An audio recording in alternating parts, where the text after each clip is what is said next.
Oui, bonjour. Qu'est-ce que vous avez Moi envie de aussi, répondre à Nicolas? je peux comprendre sa position, mais je suis pas tout à fait d'accord avec lui. Moi, aujourd'hui, la liberté de croire ou de ne pas croire, d'être ou de ne pas être, Hmm, ça va encore plus loin. hmm. On parle que des signes religieux. Moi, pour vous donner un exemple, je suis de confession musulmane et voilà, je ne le revendique pas. Mais je vis avec et j'ai cette liberté et quand même le droit de le vivre Mhm. comme je l'entends. Je respecte tout un chacun. Pour vous donner un exemple, moi j'ai deux enfants. J'ai un ado et un jeune ado, 15 ans et 12 ans. Et aujourd'hui se pose la question de l'homosexualité. Voilà, certains enfants font leur coming out. Donc ils ont des positions un peu différentes. Mon grand a une position un peu plus tranchée.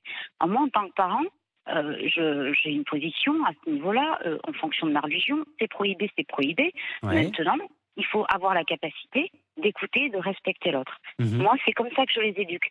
Alors, on a le droit d'être ou de ne pas être. Le tout, c'est de savoir respecter la différence de l'autre. Et ça, moi, c'est ce que je leur apprends. Mon fils de 12 ans m'a posé la question, me disant, maman, il y a une fille dans ma classe, elle est lesbienne. Alors déjà, je le reprends dans les termes.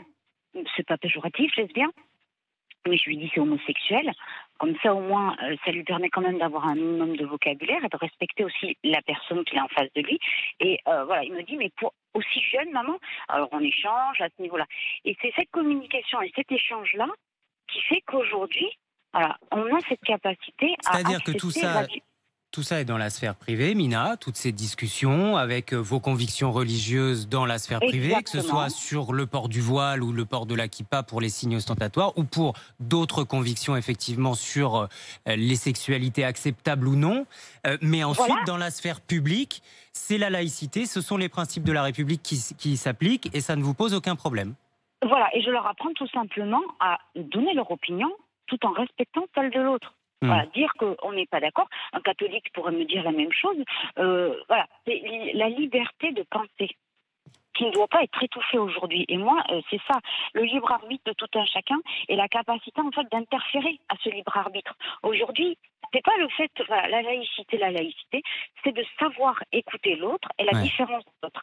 Et c'est cette discrimination, moi je l'ai vécue au quotidien, et ce qui me dérange, c'est de la vivre au quotidien et de la vivre aussi jeune aujourd'hui pour mes enfants. Pour vous donner un exemple, C'est-à-dire discrimination vécue au quotidien. voilà, quand on parle de laïcité, la liberté d'être. Mon fils Mhm. a fait 50 clarinettes. Un Ouais. jour, il m'a attendu à l'école et le directeur du centre de loisirs était là. Et puis, il lui dit, maman est en retard, je ne vais pas être à l'heure à mon cours de clarinette. Ouais. Il a pouffé de rire avec son collègue. Il a dit, oui, oui, moi, je fais du pipeau. Ouais. Bon, ouais. Pourquoi, Mina? Parce que vous êtes La, musulmane et que votre fils ne non, pourrait mais pas voilà. faire de la Un petit, clarinette? bon, moi, quand je suis arrivée, j'ai rigolé. Je lui ai dit quoi? Un petit Nicolas peut faire du piano et de la clarinette. Un Ouais. Nassim fait que de la darbouka ou, vous Hmm. voyez?